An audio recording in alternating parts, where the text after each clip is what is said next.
Yo, Hendo here with Average Use Slow-Pitch. Today we've got something completely different than we've done pretty much at any point on the channel.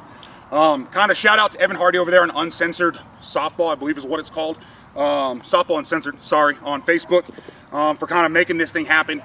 He brought up a discussion on kind of why people are swinging shaved bats, who has them, things like that. Of course, no one went out there and truly admitted to it, but someone from his page reached out to him and said, hey, if a reviewer is willing to kind of throw them out there and show the difference between shavies and clean bats, all that kind of stuff, that he'll send one. So this came over to us from there. Again, I don't know exactly who it was that got this to him and got this to us, but this is a 26.5 sticker that's down to 25. I didn't actually scale it, but compared to the two clean 26.5s, it definitely weighs less, and we'll throw it on the test here in a second. By no means is this video here to promote people swinging shaved bats. As somebody who pitches a lot, obviously I don't want to see people swinging shavies. Depending on what happens here, we'll talk a little more in the final thoughts. But again, I think with current technology, balls, all that kind of stuff, honestly, if you're swinging a shaved bat still, just don't play slow pitch anymore. Like, if you want them to hit in BP, just have fun, great. If you need them, you feel like even in a home run derby, even then, fine, whatever. But you shouldn't be swinging them in games, especially if you're out in like leagues, lower level stuff, anything really. But it's not just the pitches you got to worry about. These balls come off hot as it is. We've seen swings on this channel well over 100 miles an hour. We're going to see what this increases speeds by compared to the rest. But if I'm a third baseman, a shortstop, whatever, we all know softball fields aren't perfect. So if you're hitting balls that much harder, catching rocks, you got a potential to hurt people. This is a game we all play for fun, regardless of what level it's at. So all I can really say is consider throwing I know it's not going to ever all go away, but don't swing shavies in games. And if you really feel the need to have them, have fun with them in BP, see how far you can hit it, how hard you can hit it, whatever. Home run derbies, and keep them out of the actual traditional game. And so that being said, the rest of what we got here, and shout out to Gavin Tanner, my good buddy. He actually shot this over to us. This is a 26.5. It's got about 200 swings. We're going to test it here in a second just to kind of see what the compression's at. And then shout out to Brandon Tuck. He actually, I covered shipping, but he sent this over to us for free. It's a 26.5 new and wrapper. So what our goal is here is we're going to start with whichever one tests highest first, which I'm guessing obviously new and wrapper. We're each going to throw a handful of swings on it. This isn't going to be a super long video. Just to kind of see what we can get performance-wise out of this based on where the compression is.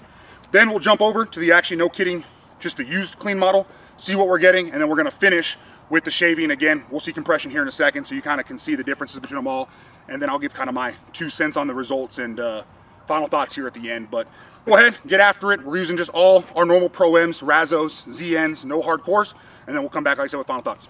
All right, for full transparency purposes, let's test our 3 Smash It Resmondos, these team editions, whatever they're actually called. First up, you can see this is our new in wrapper. All these, well, all of them are stickered 26.5, as we mentioned. However, the shavy, I believe we were told, is shaved down to 25. I didn't actually scale it, but anyways, there's 0 on our new in wrapper. And kind of as expected with the Eastons, the new in wrapper is pretty much sitting right at 250, which we've kind of seen with a lot of the Easton Tech anyways. All quarter turn just to make sure we're not getting kind of a bad reading. Every now and then, you just never know. Yeah, and just barely over 250. So we're right at about 250, 255 with the new and wrapper. Then we've got a 26.5.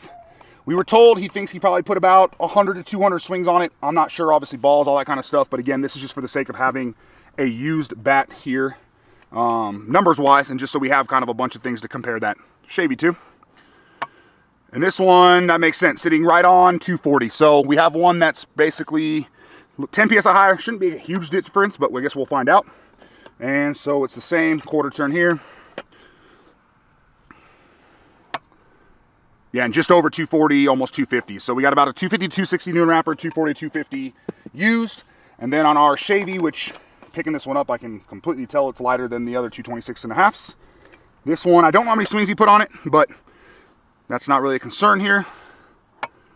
And our shavy's at 190. So we will quarter turn just to make sure again. Like I said, we've been seeing, you just never know which side everyone's putting their swings on. And right at 200, so 190 to 200. So again, significant difference obviously in that, but we're gonna see how big of a difference does that make from kind of that new and wrapper 250 range, 260 range to the used 240 range, and then obviously way down to our 190. Right, we're starting with the new and wrapper. Again, you just saw it tested right at about 260 if I remember correctly. We jump over to the used 250, and then sure enough, our shavy was at like 190. So we're gonna see how big of a difference all of that makes. Again, Razo Pro-Ms, ZN Pro-Ms, no hardcores. 103 miles per hour. Oh, we can get 103 on the first swing out of the wrapper? I'm interested to see now what that means you can do with a 190 shaving. 104 miles per hour. 92 miles per hour. Right at the track. All right. What's our wind doing? We can talk about it. Let's see. I mean, blowing barely in. Obviously, it might change a little bit out of this pit, but not hurting us, really, and definitely not helping us. So, honestly, perfect conditions. 96 miles per hour. 95 miles per hour. 98 miles per hour.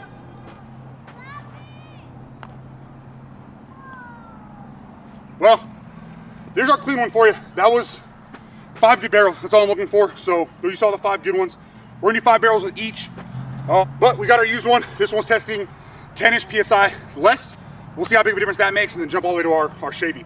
If this one and the new wrapper are close, I'll cut the swings down on both of these because you don't need to see a bunch of the same swings. 101 miles per hour. 103 miles per hour. Yeah, honestly, between the two so far, I'm not seeing a big difference. They feel generally the same. This one also might feel a little bit softer seeing as it's broken in, which personally I don't really like. But get a few more, get those at least 5 good barrels as far as my swings, and just see if we don't get one that kind of blows that other noon wrapper out of the water. 103 miles per hour. Yeah, I feel like 101 miles per hour. seems like a good one to end on there too. So you saw the kind of 5 good barrels there. Honestly, except for that last one, it felt pretty much the same. And to be honest, the way it came off the last one felt generally the same as the noon wrapper, or was noon wrapper one anyways. But here, now we're up to kind of what we've been talking about this whole time. 100% tell it feels lighter. I don't know if you cut it 25 end load, balance, whatever. Doesn't really matter. Let's see what 190 compression does with your strip balls. 106 miles per hour. Well, there's a 3 mile per hour jump on the first swing from our top swing with the clean ones. 107 miles per hour. 105 miles per hour. Well, we can definitely see all the swings feel the same. So I mean, I'm assuming with the shaved barrel, you're going to also increase the forgiveness, and that's kind of what we're seeing so far. I think 107 and 105, something like that. Somewhere around there. I don't remember the numbers, but you can definitely see a difference. 96 miles per hour. That ball was a miss, and it easily carried further than anything we hit with the clean ones. So 101 miles per hour. That thing knuckled the whole way.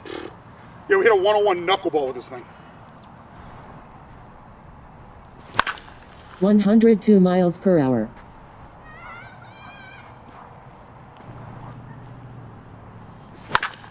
101 miles per hour. Okay. 110 miles per hour.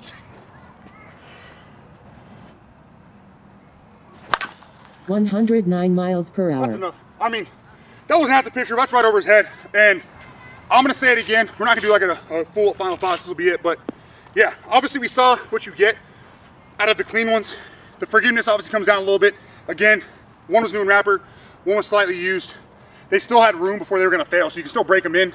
Top speed was 103, I believe, with both of the clean bats. So on average, you saw it higher average here, but if you just take BP, T-work, whatever, get consistent with your sweet spot. Yeah, the sweet spot on this one was up there, but you're going to get plenty of damage done. You're going to hit well with the 103, and you don't have to worry about swinging an illegal bat, hurting somebody. That last ball I hit, 109, whatever, over his head. If that's down even a little bit lower at a pitcher, I'm sorry to say, unless you happen to have your glove just right there, you're not reacting to it, you're going to hurt somebody. If you want to watch what can happen even with just a clean bat, go back, watch the Smokey, Bradley Jones, middle. I don't know if it's intentional or not, it doesn't really matter, it happens, it's part of the game. middle's part of the game, and I 100% understand that. And as a pitcher, I welcome it. But if you're swinging cut, you better not be hitting middle. You shouldn't be hitting this in the game. 110, 109, 104 elevated, 105 on a knuckleball elevated, all that kind of stuff. That's just dangerous. Really shouldn't be swinging it. But hopefully this kind of shows you, if you're one of those guys out there swinging cut, if your end caps are coming off in the middle of tournaments, and they see that your bat's cut, whether you knew it or not, you deserve to be suspended. And honestly, for a lot longer, they've been suspending people. So if your excuse is you didn't know, have your own bat. If you need a bat, you know, reach out to us, reach out to any rep for any company, I don't care which one it is. We'll get you a bat straight from them, and guess what? We know it's clean. So now, if it ends up being cut, it's on you. But if you're gonna buy used bats from people, make sure they're reputable, they get good to goes. The good to goes aren't just about having them, making sure you receive the bat, they don't keep your money, that kind of stuff. It's also so you're not getting a cut bat from somebody, or, and potentially hurting somebody. So whether it's 110 at the pitcher, 109 at third, we're on a baseball field, so the ones that are hitting 109 at the edge of the grass, those are absolutely crushed at an actual third baseman on a softball field. That last 110 was at the shortstop five man. If that catches a little bit of dirt first, you never know with the rocks what it's gonna do. So again, if you're swinging shaved, my opinion is don't play slow pitch anymore. But hopefully this is kind of what you guys wanted to see over there on Softball Uncensored with Evan's page. Again, shout out to Evan for making this happen. Hopefully bring some awareness to kind of the dangers you're putting guys at who are just trying to have fun, play softball by swinging illegal bats. But especially with the performance you see with some of these, go back, watch our Twisted Mistress video. You'll see the speeds aren't far off of this one, but at least it's a legal bat. If you're asking what's the difference, if you can hit the same speeds with both, the difference is one is manufactured, goes through the process, it's legal and passing. 116 miles per hour. Great, legal and passing. We have a telephone pole, whatever I'm trying to think of out there, that messes up that every now and then. But either way, it's legal and actually passing, where the second you cut this, tamper it, it's illegal. And if you hurt somebody with this, you're in trouble, you get suspended. You hurt somebody with a legal bat that's hitting 109, whatever speed, like, oh well, go apologize to them, you're still swinging a legal bat. So that's pretty much all I gotta say on it. I've pretty much ranted on plenty, but either way, hopefully you enjoyed it. Thanks for checking it out. If you need a clean bat, reach out to me, reach out to any rep. I don't care who it is, just make sure you're swinging clean. Have a great night. Thanks for supporting the channel.